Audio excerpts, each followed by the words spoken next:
democracy in this book.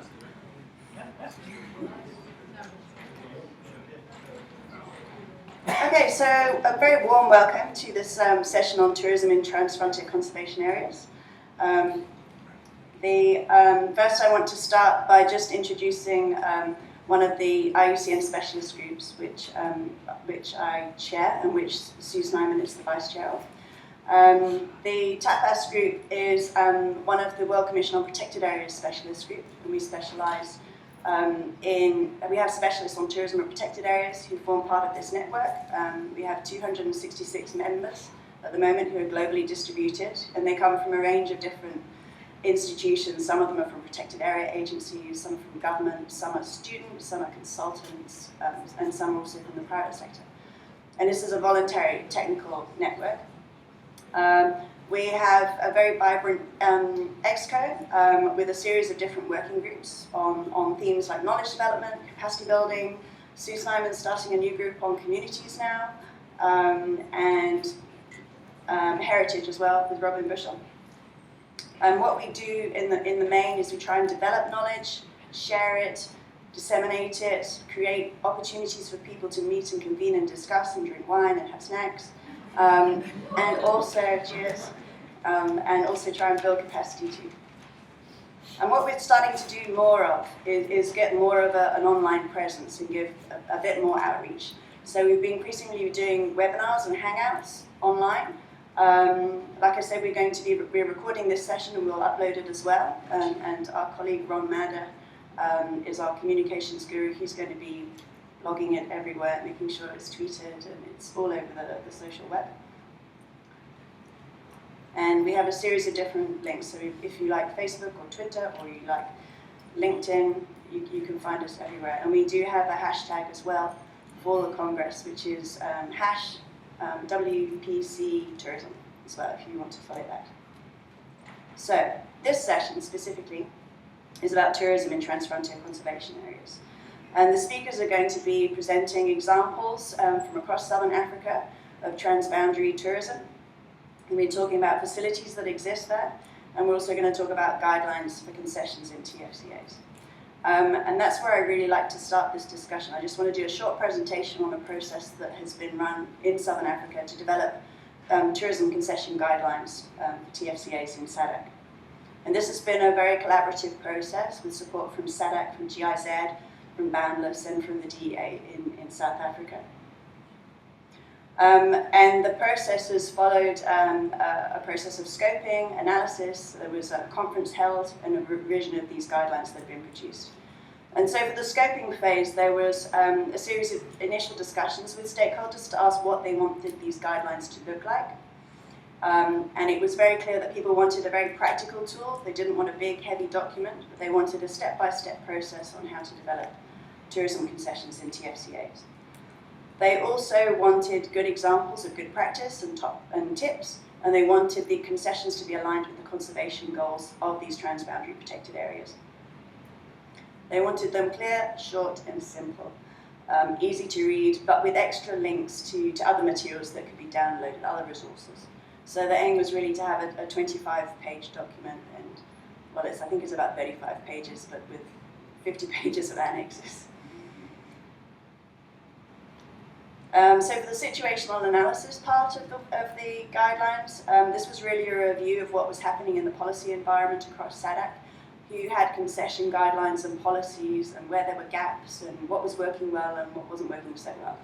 And 3 countries came out as very strong on concessions in Southern Africa, Namibia and South Africa and Malawi, all of which have very strong PPP frameworks, public-private partnership frameworks.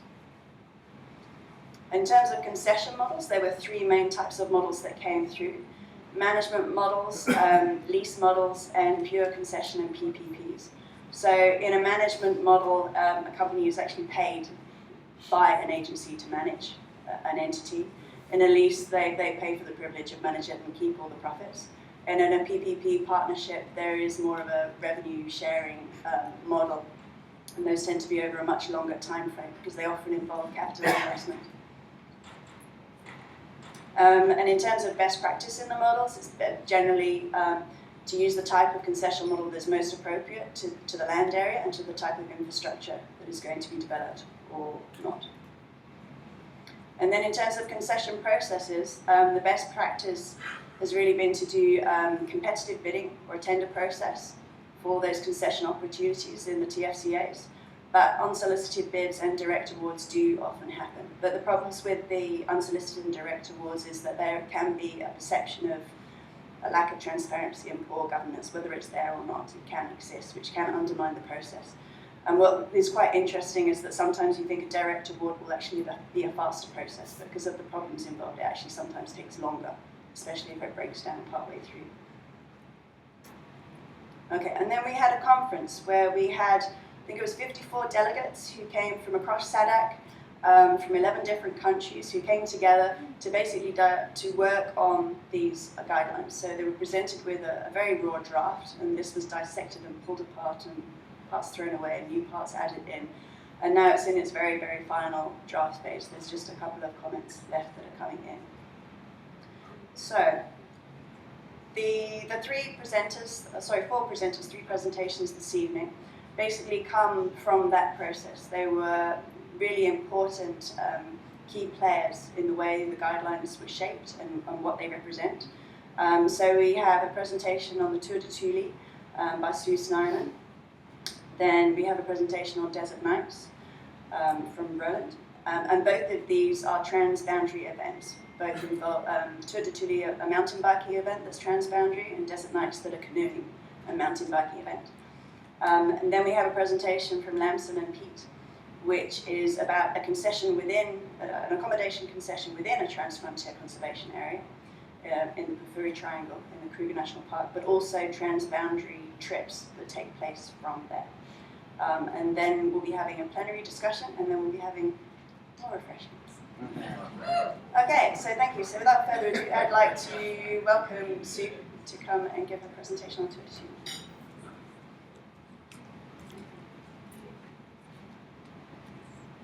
Do you want your presentation first?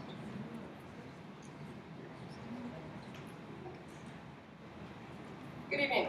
Hope everyone has a glass of wine or a beer. I'm going to just show a short video first. It's about 4 or 5 minutes.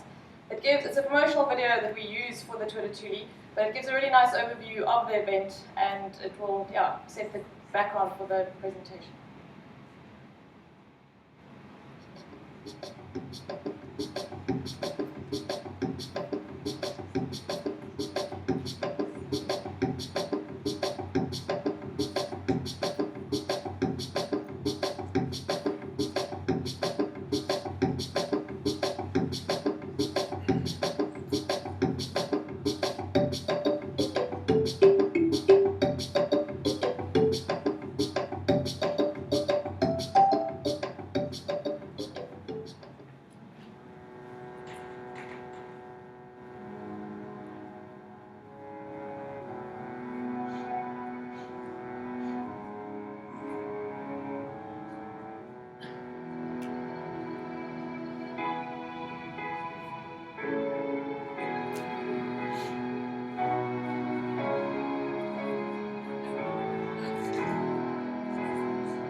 Morning, how are you? It's great to be riding in Botswana. I am the fastest racing machine. Good morning. Hey, brother.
Honestly brilliant. It's been amazing. Fantastic people. Absolutely outstanding. Extraordinary trip of a lifetime.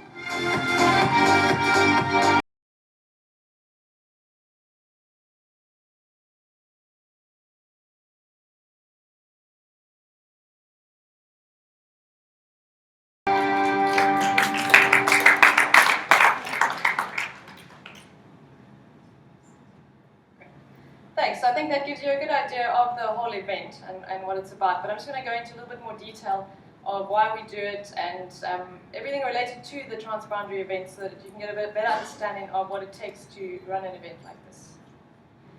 So just to put it in context, the Tour de Tuli is a fundraising event for children in the wilderness, as you saw, which is a program that promotes sustainable conservation through leadership development.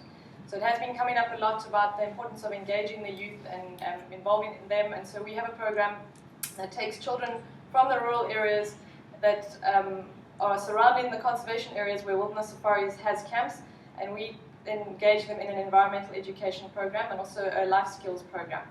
So it is a non-profit organization of Wilderness Safaris, but completely independent of Wilderness Safaris. We have independent boards for children in the wilderness in each country.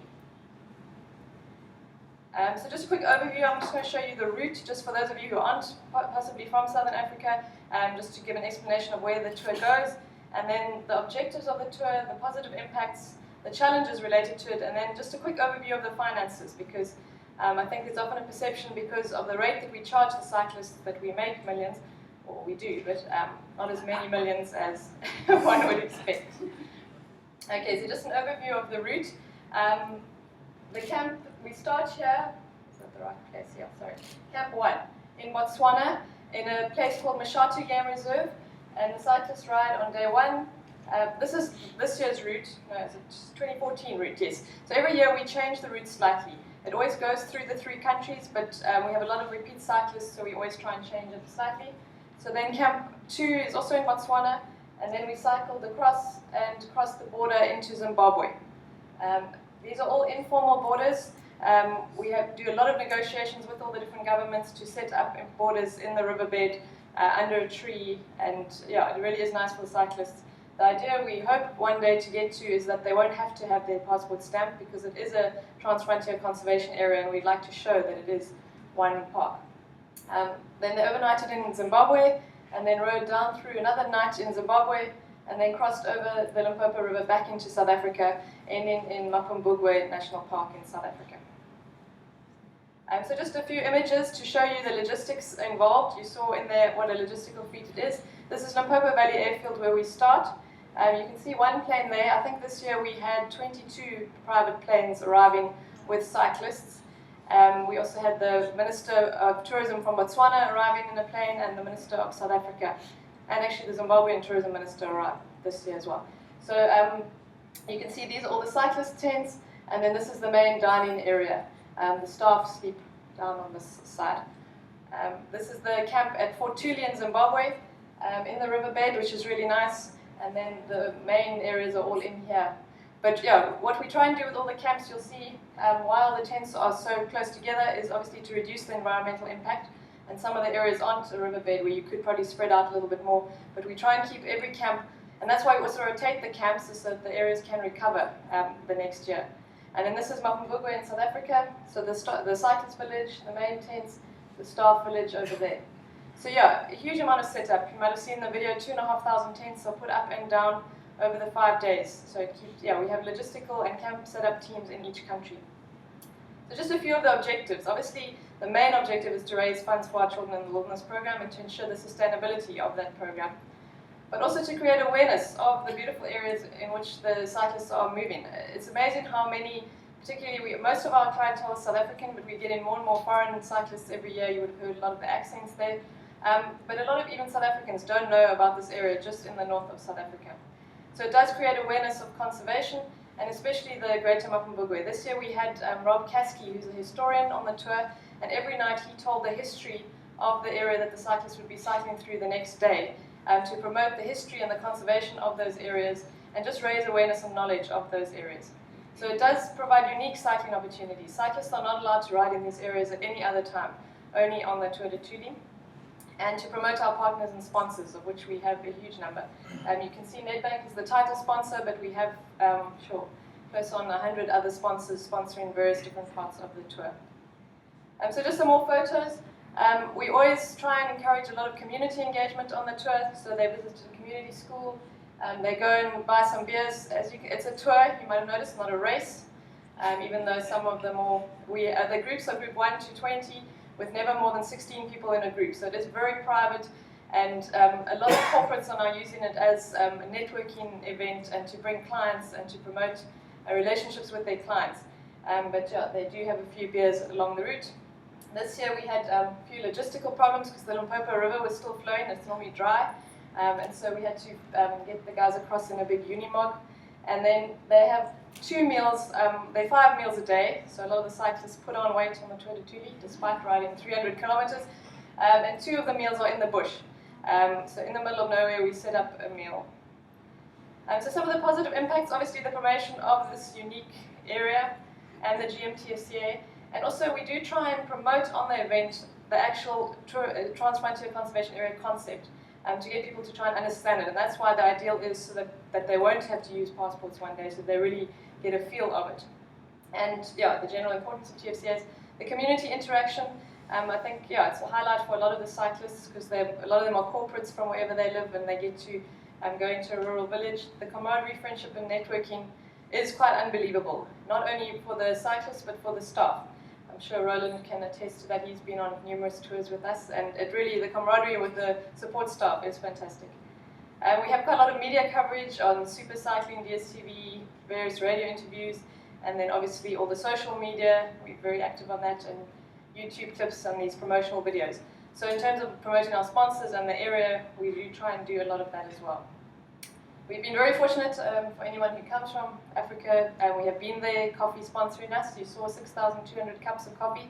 They give free cappuccinos, espressos, Americanos every morning, which are very much needed when you saw how many cases of beer and alcohol also combined with the tour. Yeah, we have bicycle, cycle lab, and yeah, Honourable Minister Tekedi Kama from Botswana cycled the first 2 days. Last year when he came on tour, in his speech he said that he promised he would join us on the tour, so he stuck to his promise and he joined us for 2 days, but unfortunately he had to go back to Parliament. He did join us on the 2 days in Botswana. And then there's a fantastic opening speech which is always entertaining and very much looked forward to by a lot of the cyclists. So just some more of the positive impacts, obviously complementary management, logistics and administration between the 3 countries. I think it really is quite a feat to get 3 governments and 3 different countries on site with an event like this. Supporting the local shops, buying beers. We do a donation to the school, that school visit that you saw. Wilderness Safaris donated backpacks with water bottles, and each cyclist rode the first stage of the first day to the school and then gave the backpack to the school we gave it to the principal to hand out later because we don't want to give out randomly in the village. Then park and wildlife donations and site fees. We do pay camping fees for the protected areas that we stay in. Food donations, obviously there's often food left over that gets given to the villagers. And support of local industries wherever possible, and we're trying to do it more and more each year, is get local suppliers involved. Obviously, when you've got 300 cyclists and 200 support staff, 500 people in the middle of nowhere, it's quite hard to get supplies for that, but we do try as much as possible. And then we do use local labor. So we have camp setup teams that have a professional camp setup manager, but then all the labor to set up all the camps comes from the communities where the camp is. And then obviously we raise funds. So yeah, the communities, the wildlife's obviously also an attraction. I think it was last year the Group 1 watched lions stalking kudu they stopped, which is the first time Group 1 ever stopped because they normally race. But yeah, they do see game, and this year they saw over 100 elephants on the first day, which is a fantastic opportunity on a cycle. And then we get a bike donation from Cycle Mashatu, and we do a little competition with our eco club, Children in the Wilderness Eco Club in Limpopo Valley, where the children do environmental poems. And the winners of the poem got a bicycle each. And then this is crossing the Limpopo back into South Africa. You can see there's sandparks rangers waiting to shoot hopefully a crocodile cyclist. And I'm not sure how they would do it, but they looked good. So some of the challenges. There are numerous challenges. The event is fantastic and everyone absolutely loves it, but to get it up and running, there are challenges. So getting the written permissions from all 3 countries each year is, I'll personally attest to it, a real nightmare. So this year we got the permissions about a week before the event, which is a little bit stressful when you have 500 people expected on an event. The communication of the event to the local level is also very difficult. So we deal with all the head offices, either in Harare, Pretoria, or in Gaborone, and all the permissions are granted by them. We get the permissions, but it's often not. Then the message doesn't go down right to the local level. So what happened in Zimbabwe this year? Our camp setup team was arrested because the local policeman on the ground did not know about these trucks bringing all these tents into the camp, and he said he knew nothing about it, so the message had not got to him about the event. So things like that are obviously quite stressful on the event, but I think hopefully we will get through it each year a little bit better. The import duties, vehicle taxes and other costs, so in 2013 we paid over R250,000 rand in terms of import duties, so moving equipment between camps. So now we currently keep equipment in Zimbabwe because the customs is quite heavy. But those all add to the costs of the event.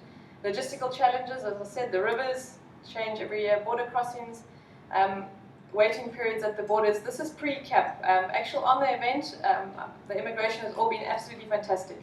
The cyclists really have a great time going through these informal borders. But to get our trucks through pre-event, they normally wait 2 to 3 days at the border. And obviously the opportunity cost of everyone's time spent on this administration. It takes a year to organize. So literally once we finish and wrap up this year's event, we're already starting on next year's event. And then the uncertainty each year whether we will get the permissions. I think we have an agreement with the Trilateral Technical Committee for this park, which is the Greater Mapumbugwe Transfrontier Conservation Area. And so we know in spirit that we'll always get the permissions, but you still have to, as I say, get the written permission, because the immigration or customs official at the border is not going to believe you if you just say, we've got the permission, we have to have the letter. And so, yeah, there isn't a lot of consistency each year of what we get when.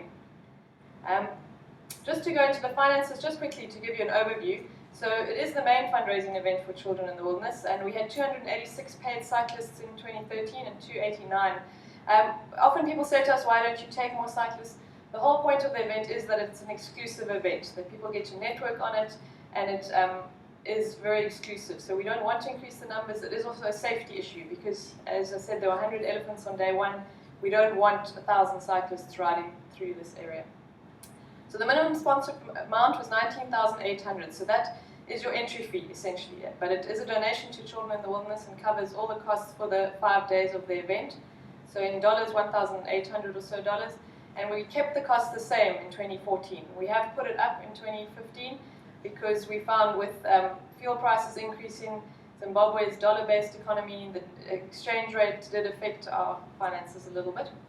So the total sponsorship in 2013 was $533,000, and then we raised, that's through just the actual fee to enter. Then we raised money, $8,000, $8,700 through drinks, and transport $3,400. So that's getting the bicycles there, transporting cyclists to the event. So in total, in 2013, the sponsorship value was $149,000, and to 2012, which was $114,000. So we did increase the actual overall sponsorship value. And sponsors play a really critical role in this whole process. The event would not be able to happen if we didn't have a huge amount of sponsorship of various products. And so the total tour income was between 613, sorry, when I did this, we hadn't finalized that at the time. But the income was about 6 million rand, so $600,000. So the expenses, we do get competitive prices, but our biggest expense is the camp setup, $140,000, and the catering, $113,000. So obviously that's the 5 meals, but it's more the logistics of getting the food into those remote areas. Then the cyclists get goodie bags, so that's about $63,000. They get bags with various shirts, gels, and t-shirts and that, and then transport, $59,000. So the total tour expense was $424,000, and an important thing to note is that governments also incur significant costs, monetary and in terms of time. So we have dedicated teams in each of the governments that we deal with who spend a lot of time trying to get the permissions for us. So we always have a contact person in each government who then goes to the different ministries in their country. So they do spend a huge amount of time and effort and energy on the tour as well. So the tour profit in 2013 was $141,000. I'm very happy to say that in 2014 we had thought that we wouldn't make as much money, but on the last night we did a little auction. We actually had one of our corporates said that if we could raise, to convert it quickly in dollars, if we could raise $3,000, he would give $2,000 to make $5,000. And so it's very handy when a few corporate heads, CEOs have had a few drinks. So we did an auction, and within about 2 minutes we had the $50,000. And we said, anyone else want to give money? And we actually ended up raising $25,000 on the final night. And I'm happy to say that everyone paid the next day. I was a bit concerned that it was just the beer talking. Yes. Did get names and emails though while they were drinking, so there was no excuses. But yeah, thank you. It really is a fantastic event, and I think it's done a lot for the area.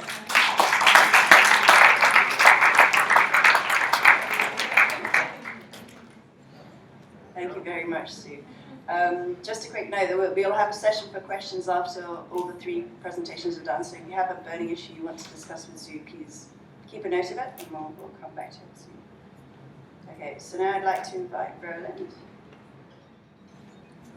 to come and share with us Desert Nights.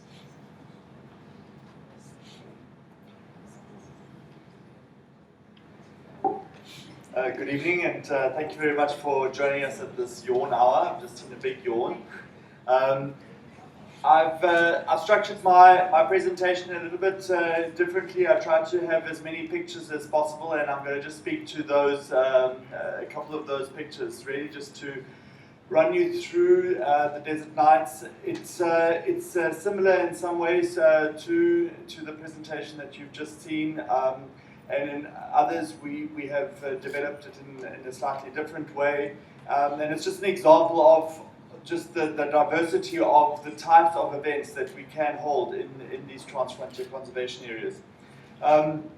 So our tour is called the Desert Nights, and it's really because it is held in the IJS Richtersveld Transfrontier Park, which is between Namibia and South Africa on the western side of Southern Africa. And the focus is really that it is an evening mountain bike tour that is held during the full moon. So that it gives an absolutely amazing experience of an incredible landscape. And 4 of the nights we cycle from 5 o'clock in the afternoon for about an hour and a half into the setting sun, and then into the rising full moon, which gives an absolutely incredible experience. So this year we had a Namibian woman who had driven that road countless times throughout her entire life, and she really just got into this space of always just speeding through it, and this was really a slow day trip for her, and she really experienced that in a totally different way.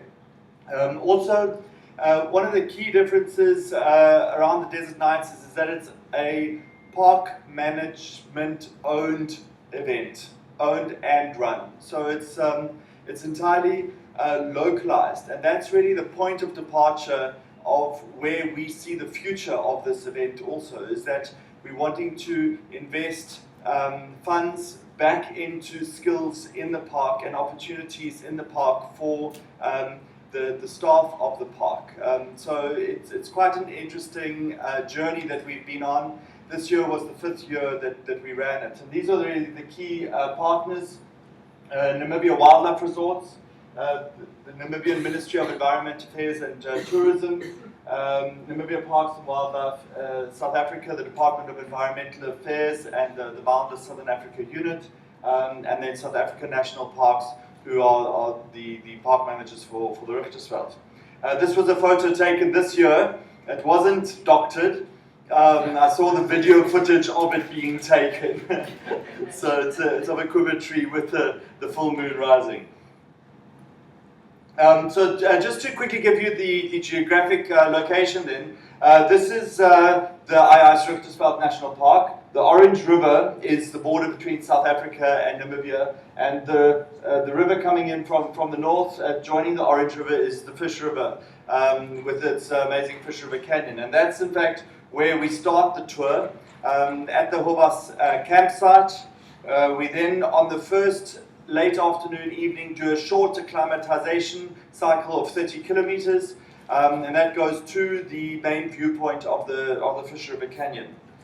We then, on the next day, we do quite a few activities during the day. So our challenge in this regard is how to keep 120 adults amused without cell phone access and other activities that they normally are resort to doing. So we are in a very remote area, and the event is an evening event. So you have got a lot of time and a lot of people who don't really know how to deal with downtime very well. So that was quite a challenge. But one of our key starting points, also echoing what Sue was saying, is that we wanted to, it's a 7-day event, 6 days of activities. In that whole period, we wanted to have people experience the 360 degrees of the Ice-Richtersveld, including the cultural aspects that relate to it, and also understanding a lot more about the natural environment and the natural history. And so that was the perfect stepping stone then to actually fill those days and give people options. And one of the comments actually was that our macro management was fantastic, because people had an idea that they actually could structure that day as they wanted, but there were enough options for them to do activities if they wanted to. So that was really nice feedback. So the next day then is about a 70-kilometer trip, which then takes us to the Ice Hot Springs Resort, still on the Fish River. Then we do a 60-odd kilometer trip down to Kamkap, and Kamkap is an entirely empty camp. Well, there's nothing there, similar to the the Tuli camps. The entire camp is set up in an open area. The other camps are built around the infrastructure of the existing facilities. And that again is something that we are wanting to achieve through holding this event on an annual basis, and now a biannual basis, is to get more people knowing about the facilities in the Ice-Richtersveld Transfrontier Park, so that they then are able to come back, or let people come back, or to talk about it and know what the tourism opportunities and experiences are. Then a departure, and quite a nice one, is to get off the saddle on day 4 and to do about a 20-kilometer paddle down the Orange River. And many people by this stage are very relieved not to have to spend more time on a saddle, and it is a nice alternative. So we then paddle down to a camp called De Hoop, at which point we do, then we cross over to South Africa. From there, we then do a trip up to a camp called Hakkiesdorp, which is a shorter camp. So we spend a lot of time during the day on the river. This year we had 2 volleyball nets up, and it was just an opportunity to enjoy some time on the river. And then finally we end in Sendlingsdrift. Now, really the key thing around this, and it echoes what the theme of the discussion is this evening, is tourism in Transfrontier Conservation Areas. And what we really wanted to achieve through this was to create an itinerary that is made up of both countries that participate in the Ice-Richtersveld, or that are part of the Ice-Richtersveld Transfrontier Park. And that for us is really important in our communication going forward, because for so long with the boundaries, the political boundaries, you maybe only have visited the Fish River Canyon, or you may have only visited the Richtersveld National Park in those days. And so what we are trying to really achieve is through using the vehicle of the Desert Nights Tour, is to show that the Ice-Richtersveld Transfrontier Park is one Transfrontier Park, and it is possible to do a tourism experience that really gives you an experience of the true country components of that.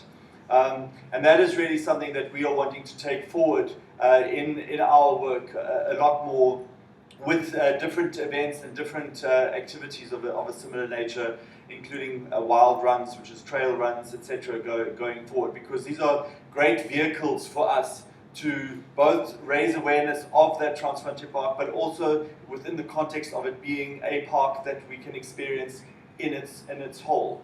3 or 4 years ago, a pontoon was actually re-established at Sendlin's Drift, which allows vehicles to cross over between South Africa and Namibia. And that's made a significant impact for that. And we've got some really interesting statistics that show what impact it does. We had a flood at the beginning of last year, which actually rendered that pontoon immobile for about 4 months.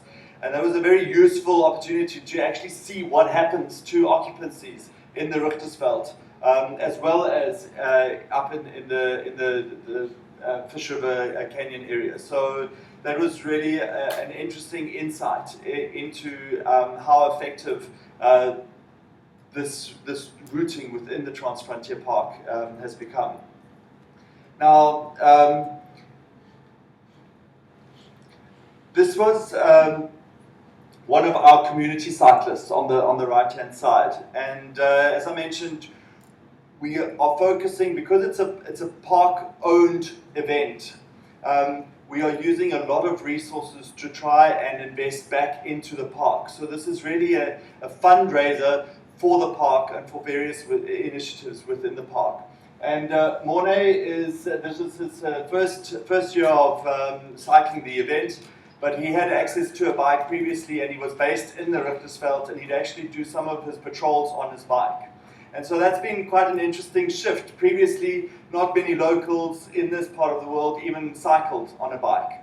And over the years, we've now run the event for 5 years, we've always identified 2 cyclists to actually benefit from, a local cyclist to benefit from a bike.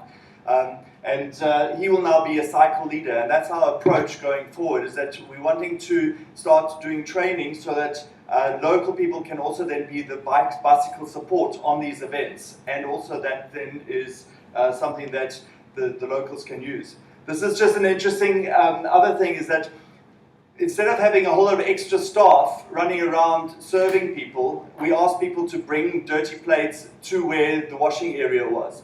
And we found that it was quite an interesting shift in thinking, that you're not there to serve, but you're there to experience something, and this is the least of something that you can do to give back to the experience. And we also had the same situation with all the camp chairs, that after a while, after the second day, we just asked everybody just to pack up the camp chair before they started cycling, and that saved 4 hours of one person doing the same thing for that exact period of time. So it really just was putting people into being part of the whole experience at different angles. This was a day on the river, a lot of fun. It got a little bit hot towards the end. I thought I'll include this because it's very particular to Australia, and this wasn't taken here. It was actually taken on the Orange River, it ended up being an incredible event because we had invited a local community group to do the catering for one of the nights at Duhop. And a significant amount of money was paid to this community, and we had a totally traditional Nama meal. And it ended up being the best meal on the entire tour, because it had so many different angles to it. It was the total taste sensation, it was the way it was presented, it was who it was presented by, and we were really able to speak to people through their tummies in a very local kind of like way, and just that effect was really fantastic. This was a little bit of the extra activities as the sun was coming, as the moon was rising over the river, and it made a very special evening. This is a bit of the struggle, and we had a very interesting demographic on this year's tour, and that was that more than half of the 120 people that we had on our tour were couples, and more than 45% of the tour were female cyclists. And those are unheard of statistics in a mountain bike event that's 6 days long where you cover 280 kilometers. So we really see some of these, we've got a lot of unique selling points. I'm not saying that I'm not showing this slide because everybody's pushing up the bike and talking around that, but the men and women pushing there. But that really, again, it speaks to who we are wanting to attract to the Desert Nights tour, and that is going to, and we've seen in the bookings coming through that is something that we are picking up on again. So we're very happy about that. We were speaking about, why do we have these kind of tours? This is a really interesting slide in terms of more than half of the people have never been to the IS Richtersveld before. So that's a great first win. The other 26% have only been there once before, so they've now been there twice, and a couple have been there a few times before. So that was something that we really are quite happy about. And then the other thing really is the awareness raising through the media, and we've got a front cover in a very big travel magazine coming out, I think, this next week. And an incredible 8-page feature written by a travel writer. So we're very happy about that because, again, it raises awareness. And again, some anecdotal evidence is that we have a tour operator based in near the Richtersveld, and he said that this year was the first year that he has had organized tours through the whole month of November. He's never had that before. So we like to believe that some of our awareness raising through events like this has helped us to extend the seasons.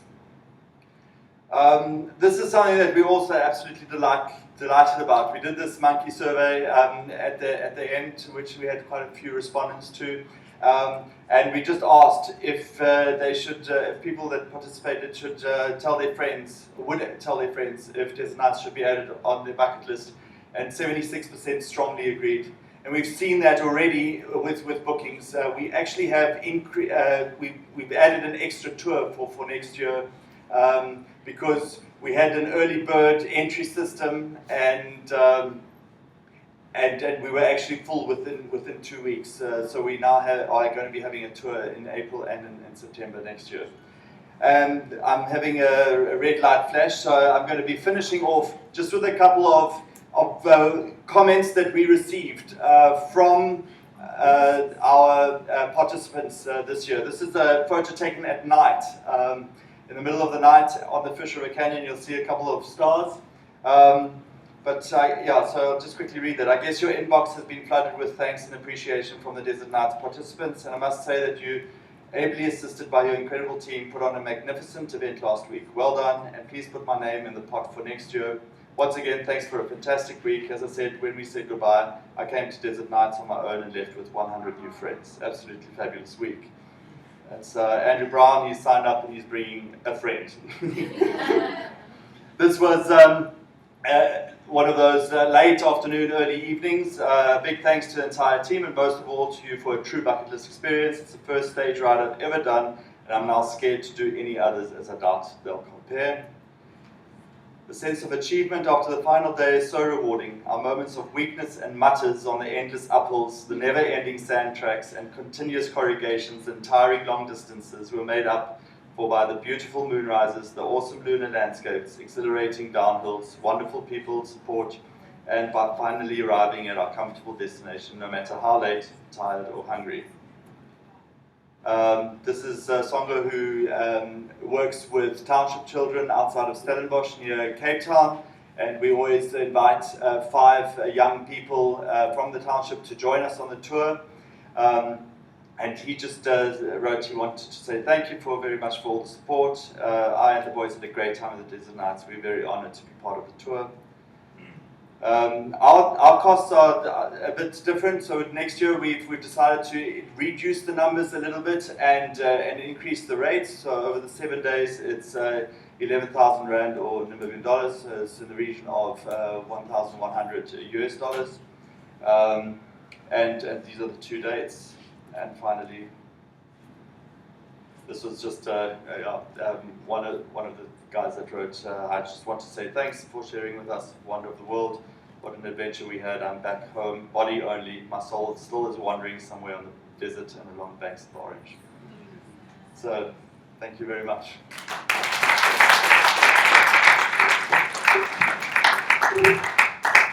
Great, thank you very much, Roland. I'm looking forward to the day when I can, I'm brave enough to bring my toddler on a little seat on the back of my bicycle.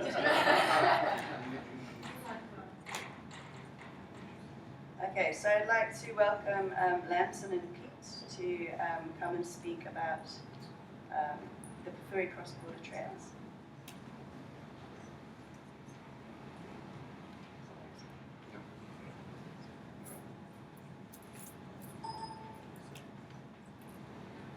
Okay, good evening everyone. We're the last presentation, so it's about 10 minutes to your next glass of wine, so just hang in there. That was very short. Go for it. Okay, so I'm Peter Ron, I'm the International Coordinator for the Great Limpopo Transfrontier Park and Conservation Area. And my colleague here to my left is Lamson Manaleke. He's the Park Manager for the Makaleke area, which is a contractual area within the Kruger National Park and also within the sort of core area of the Great Limpopo Transfrontier Park. So between the two of us, we're going to explain to you briefly one of the sort of newer cross-border tourism products, which is this Pafuri Cross-Border Wilderness Trail and Shangaan Festival, which is basically a product that was started last year and continued this year, and it's in an early stage of development. Okay, so just as a means of background and context, so the Great Limpopo Transfrontier Park Treaty was signed in 2002, and it's got 5 or 6 key objectives, and one of them is this objective E, which looks at the development of transborder ecotourism as means of fostering or developing or providing for socio-economic development. And this is a theme that was reiterated continuously and was reiterated last year again at the ministerial bilateral between Mozambique and South Africa, where the ministers said that the parties need to look at interventions that can create sustainable jobs and can actually provide tangible benefits for communities in and around the Transfrontier Park. Subsequently, this Pafuri area has also been developed or recognized as a development node. And what that means is basically it's an area of focus from a community development point of view. You can see that this area is located this thing. So it's basically where the 3 countries meet and in the heart of the Transfrontier Park and Conservation Area. So that is the Limpopo River, this is South Africa, that's the Mozambique, South Africa border, and that's the Mozambique-Zimbabwe border. Okay, so just the introduction. Lamson's going to talk a bit more about the significance of this node and how this event came to be.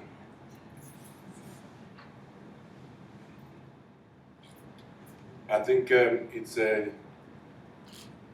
shows that one of the areas that constitute the Great Limpopo Transfrontier Park is the Makuleke region, an area which belongs to the Makuleke community. For strategic reasons, it is an area that is linking Gonarajio National Park and Limpopo National Park. And that is the reason why we call that area the heart of Great Limpopo Transfrontier Park. You'll understand that when you compare the northern part of Kruger, or that is Pafur Triangle or Makuleke region, with the south of Kruger, in terms of the tourism flow, the area in the north is quite lower in terms of the tourism flow because of the number of games, especially the Big Five. You cannot see more Big Fives as compared to the south of Kruger, and I think that is the reason why many people, when we embark on tourism in that area, they normally tell us, how are you going to do because the area is very remote. And we have learned through our partner, especially with Woodland Safari, that there is a strategy to turn the remoteness into a value propositions so that many people may come and enjoy the remoteness in that area. And one of the things that we realized that it will bring more bumps on bed in that area is the cultural diversity. I want to tell you that there's no way in which you can divorce us as a community, particularly the Makulega community, from the Sengwe in Zimbabwe and the Mapai community in Mozambique, because we are very related. We are one big family. And I think that is the reason why, without the cultural diversity will form part of the cultural tourism, and we have started as such.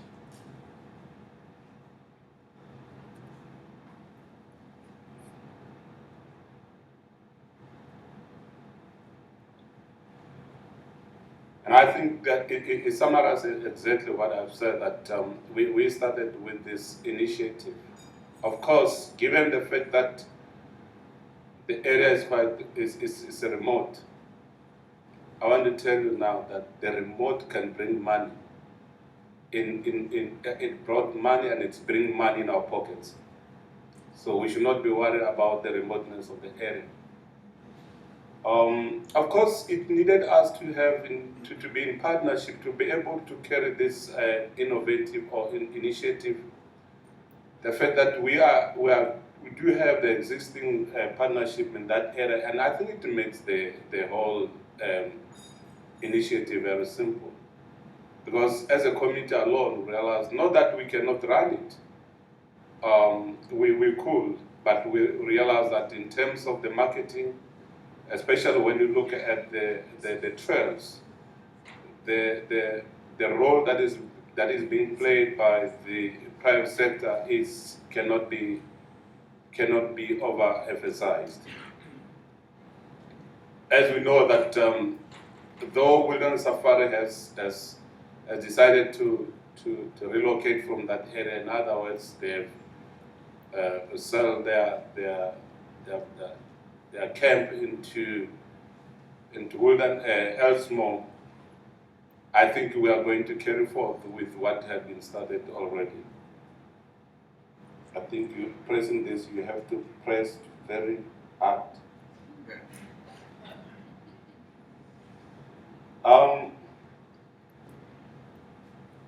One of the things that I believe our connectivity with the single community, especially with the whole issue here, Shangaan Festival. As you know that we are also Shangaan speaking people. And I believe that on its own, it's making this GLTP a reality. Because without it, even though I was telling Sonto earlier on this afternoon to say, you know that when we started with the planning, you guys told us that the community issues within the whole process of planning are very frictious. And we put very hard that today we be well accepted within the management endeavors of the GLTP. I'm saying today that I'm able to attend the GLTP JMD meetings, and I think it is because we all understand that without communities' involvement in this program will never be realized. And I think the rest will be summed up by my learned friend here.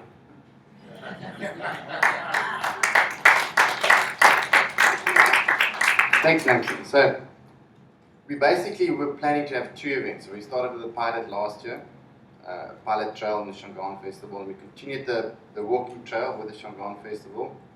This is the little flyer that went out to the public when we advertised it. And we're also planning to have a small pilot mountain bike trail. And these are all cross-border between Makaleke and Sengwe, so between South Africa and Zimbabwe. But unfortunately, we had to cancel the mountain bike one because it was running a little bit late in the year and it was getting a bit hot. So we continued with the Pafuri, the walking trail and Shingan Festival, which is basically only 16 people, so it's 2 groups of 8 people and then guides. Just to give you experience, so it's an incredible area. It's very diverse, you know, both from a cultural and from a botanical and a landscape point of view. So basically, the trail runs over, it's 3 nights, 4 days, of which the 1 day you basically walk over the Limpopo River into Zimbabwe and you attend the Shangaan Cultural Festival and you walk back in the afternoon. So this is basically, just to give you an idea of the area, this is the Limpopo River with incredible riparian vegetation. That it's taken from the Zimbabwean side to South Africa. This is typically, there are 2 camps, and this is typically what the camp looks like. So this is where we eat, and we sleep, and then basically showers on this side. And then when you go over for the festival, which is a full day event, there's a whole program of activities and dances and performances by a number of, you know, a wide variety of cultural groups. Just in case you thought I downloaded the photos from the internet, I've got some evidence. So it's all in all an incredible experience, and the interest from the market was incredible. And you know, Wilderness initially took the initiative and they brought the project to the Transfrontier Park Joint Management Board, and ever since then it's been very well received. Now, what we do in both last year's trail and this year's trail, we take a couple of journalists with. Actually, this year, one of the famous Australian journalists, Tony Park, actually came with. He actually published an article in the Perth Now, which is an online publication. The benefits in cash that gets generated, that Lamson was referring to, this year was $2,700 to the 2 communities, which doesn't sound a lot, but at 450 Rand a head, more or less, for 16 people, that's around about over 37% that gets, that stays in the community area, which I think is fairly significant. And remember, this is in the initial stages of development, so what we're looking at in the years to come is to expand this. So currently it's just a once-off trail, but we're now actually looking at a variety of cross-border tourism products that can actually run for seasons, so 3 or 4 months of the year. Lamson also mentioning, Wilderness has basically terminated their lease and it's been taken over by an entity called Elsmore Lodges. Elsmore Lodges actually got a partnership with the Makaleke community where they've got a stake of, a potential stake of 25% in the business, so they've got a direct stake in the actual tourism business, which obviously includes the cross-border trails. And then, as with anything like Ronan was referring to and Sue was referring to, the challenge of these things are always these cross-border approvals and administrative processes, because, as specifically this trail, there are no border posts. People just walk across. Sometimes they stamp your passport, sometimes they don't, so you never know until you actually start walking over the river. In the future, like I said, we need to have a diversity of cross-border products, so we need to get a little bit of mass in the area. We need to look at maximizing the benefits, so it's pretty much an approach where we want to actually try and promote enterprise development, especially in the Zimbabwean side. And the way to do it is through this private community public sector privateship, what we refer to in South Africa as CPPs. And then typically, just from a tourism experience point of view, you need to have a situation where the crossing of the border and the stamping of the passport, if you need to have passports and stamp, needs to be completely seamless and not a hassle like it could be in some of the instances. Okay, that's it from us. Maybe after clapping hands, you'll understand that this whole initiative, as it stands, is between South Africa and New Zealand. There's a need to integrate and to include the Mozambican communities, especially that I said is a family. So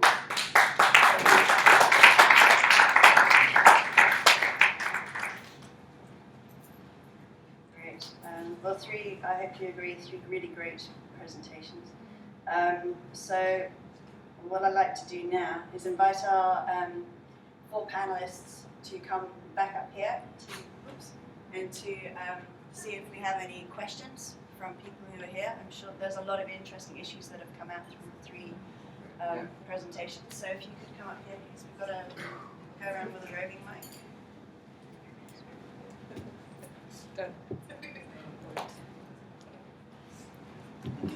Okay. I'll run around with this one. I'm just gonna.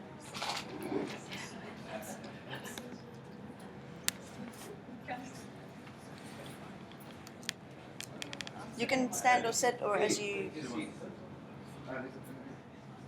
prefer. Okay, so we've got a little over 5 minutes for questions. We have to stop this session at 9:30, but I told we won't be kicked out until the drinks are finished. Okay, so who has questions? Great, 3 down. I'll come there.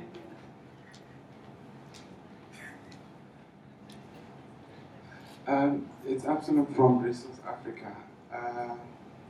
We've been traveling around through the People and Parks program, which is supported by the Department of Environmental Affairs. And when you listen to what the Makuleka are saying, it's a very good picture. It's a pretty picture, to be exact. But on the other side, it's other communities are struggling to actually move on after the public-private partnership. My question is, what are the lessons learned in order for communities to own 100% of managing their own lodges? How do we move forward from the partnership? Thank you. Do you want to answer now, or do you want me to take 3 questions and then you answer? Keep going.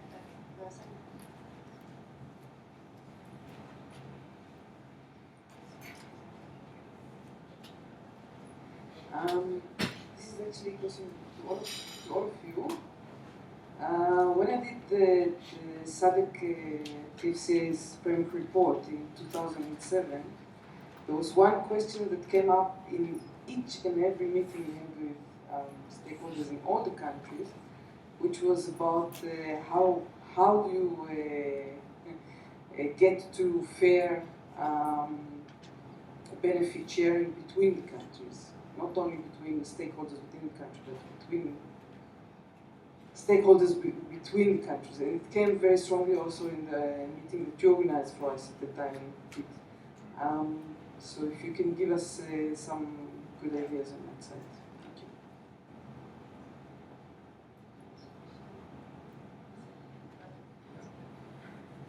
Thank you. Ms. Ursula from Lubombo TFCA.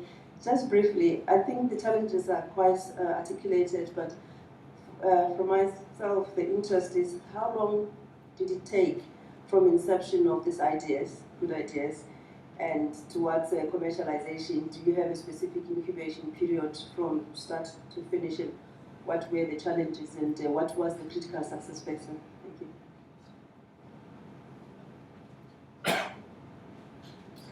Thanks, Anna. I have a very long history of working in that Limpopo area, so it's really interesting to see this particular presentation, and I think that perhaps in relation to the first question, seeing borders harden and soften and harden again, and how, I just want to ask you, how do you see the future of this?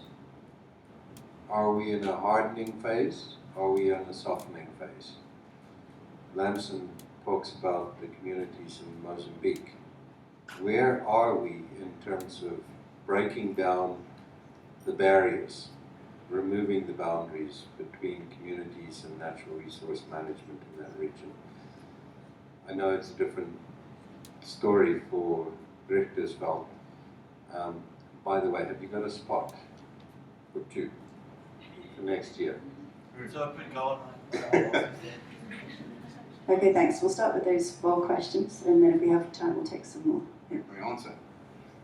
To be transparent, I think I'm going to give Lamson the first one. Lamson, you take the one about the lodge. The second one is around the benefit sharing, which I will answer, and then the incubation one will be between Roland and Sue. And then the last one is around the relationship between communities and natural resources in the Makaliki area, which Lamson could answer. So maybe you can answer both. How do you see the future? When we started with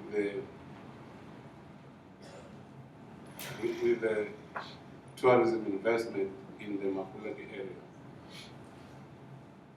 I think we have, as a community, we had to choose whether we have to go on our own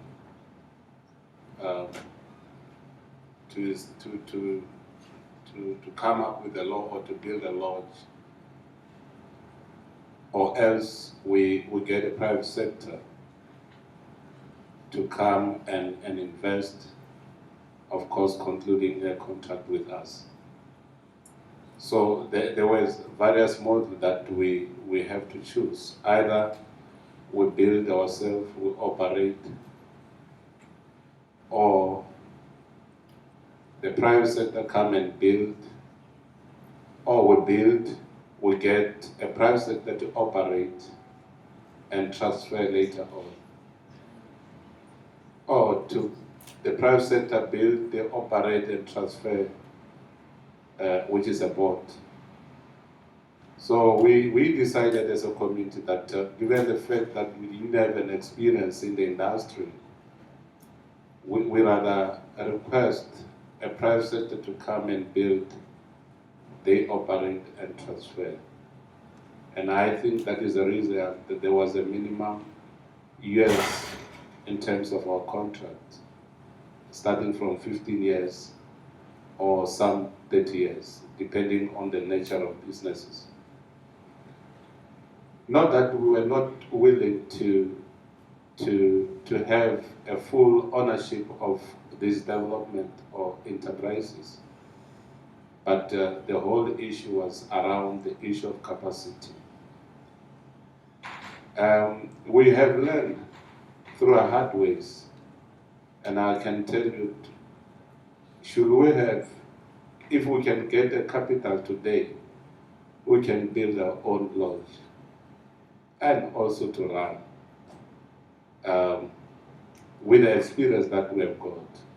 But I want to tell you that there was nothing reason rather than the one that I'm talking about.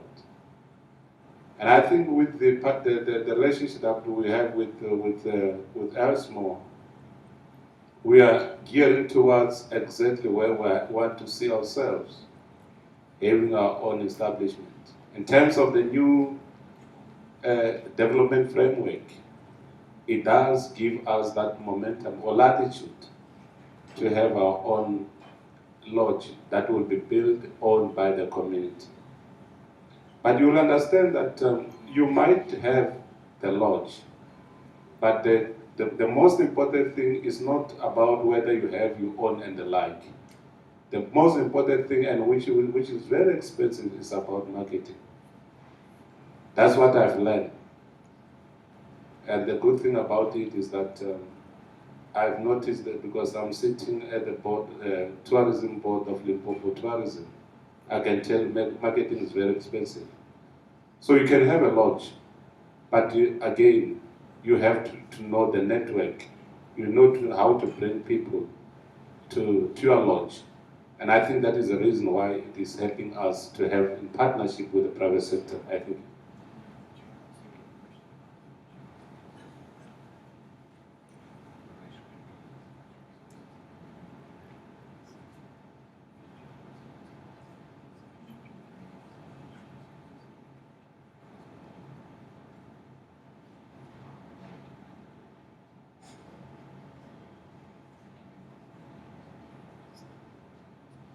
Okay, so I'll answer the second question is around the benefit sharing.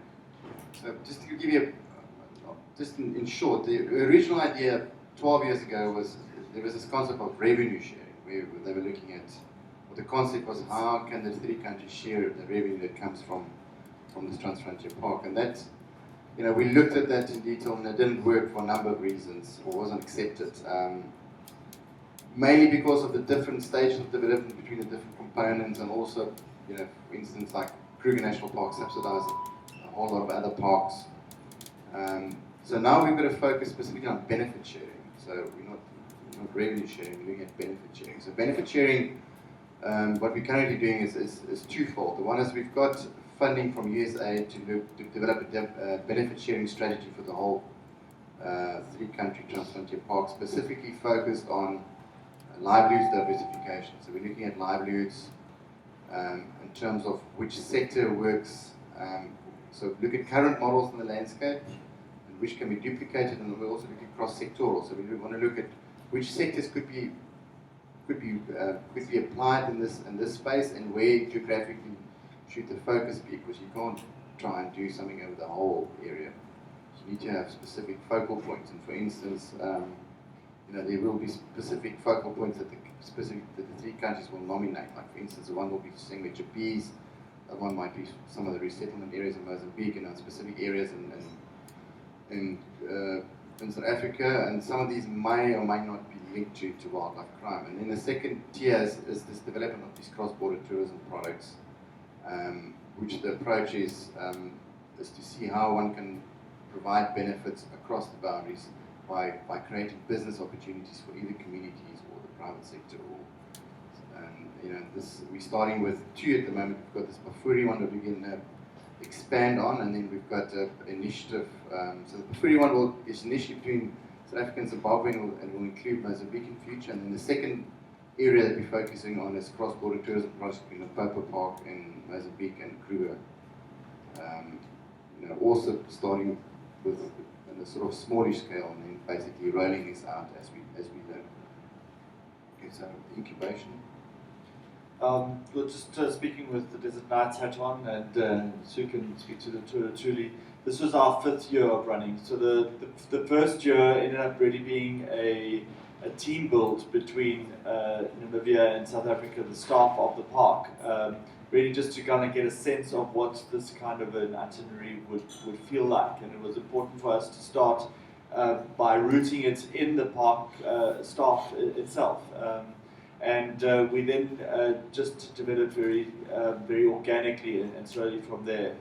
And we've then invested funds every year into the equipment required to set up the camps and stuff like that. So we now have basically the full capital equipment required over these years for the tours that we'll be running next year. So next year, the funds that we'll be able to generate will be able to be invested specifically into projects that have been jointly identified by the Park Management Committee, which is made up of park managers from both sides, and that's really the model for that going forward. So it takes, and a critical success factor is really, I think what helped us a lot was the media. We had writers for a fairly large country life magazine called The Country Life, and they did a great feature for us, and that really just basically filled our field largely. And the article that will be coming out now with the back will also really go a long way. So that is an important thing. But then also delivering that experience, you know, just seeing how many people feel strongly agree that it's a bucket list experience. That's very, very powerful, the word of mouth. So you have to make sure that the promise, you know, the experience that you are offering is something that people will talk about or will want to come back to. So those are two very critical factors. Thanks. Yeah, just quickly, this is our 10th tour to wilderness. So we originally started doing a tour to Kruger, which was just in the Kruger National Park, and then we've done 6 tour to Tulis. So once we started with the initial idea, it got going very quickly to start the event. But saying that, yeah, our 6th tour to Tuli and the logistics and the arrangements and the admin still take as long. But the same as with Desert Nights, is we've also bought equipment every year, a little bit more each year. So now all the equipment is already bought, so everything you're making, and I think that's the best way to do it, is just to buy a little bit more each year if you are starting an event. But in terms of the sort of incubation period, I mean, and also the same with the Tuli and Popo, once we had the idea, the idea is just to go and run with it as soon as you can and get the various stakeholders involved. Thank you. I'm afraid I'm going to have to stop the questions already because we're already at 9:30. What I'd really like to do before we wrap up is invite Dr. Soto to come and say a few words. The guidelines and the conference were basically all his brainchild when he was at SADC. He's now with ANAC in Mozambique, so I'd just like him to come and say a few remarks, please.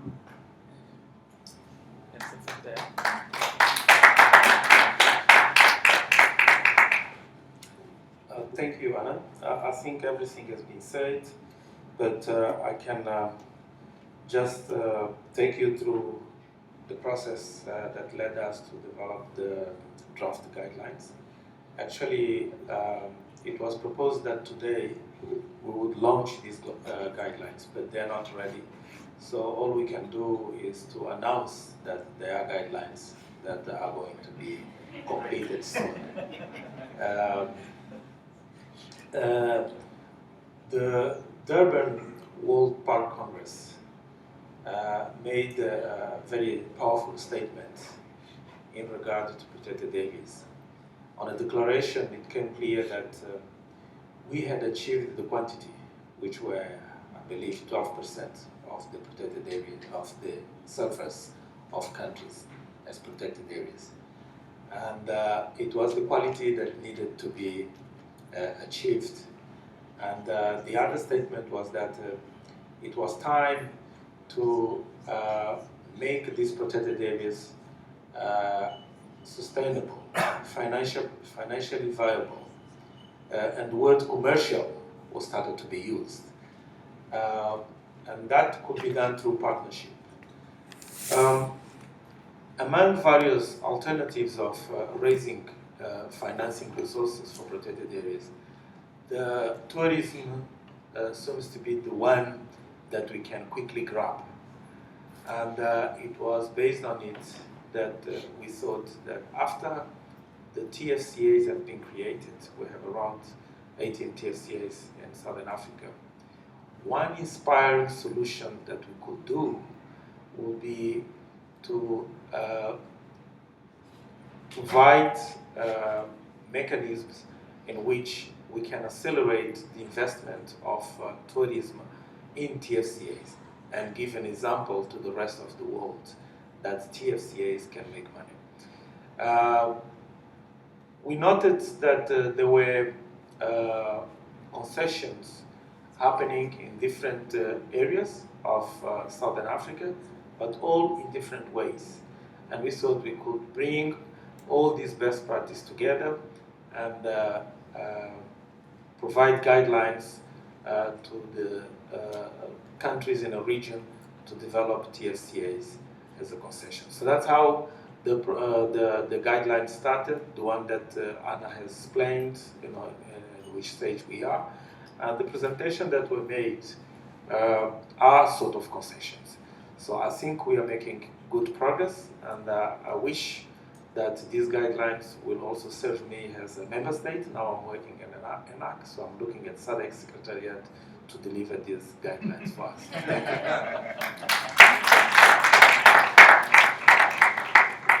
Thank you. Thank you very much, Dr. Soto. I'd like to do a very, very brief wrap-up. Part of the urgency is because they already started clearing away all the drinks and snacks. We've managed to get a 5-minute reprieve, so I'm going to super speed and do some thank yous.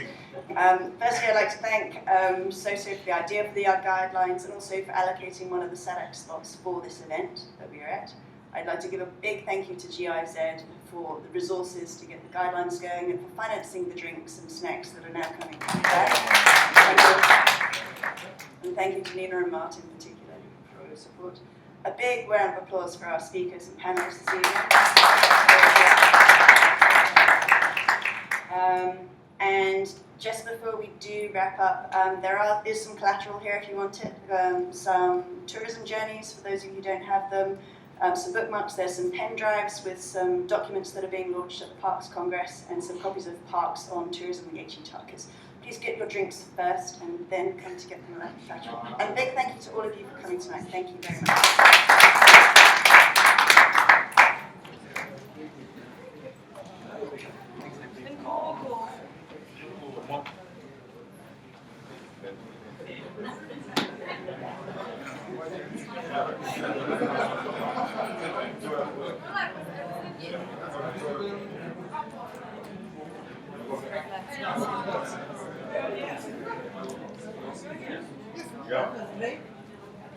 Thank you. Thank you. Sorry. No. Thanks.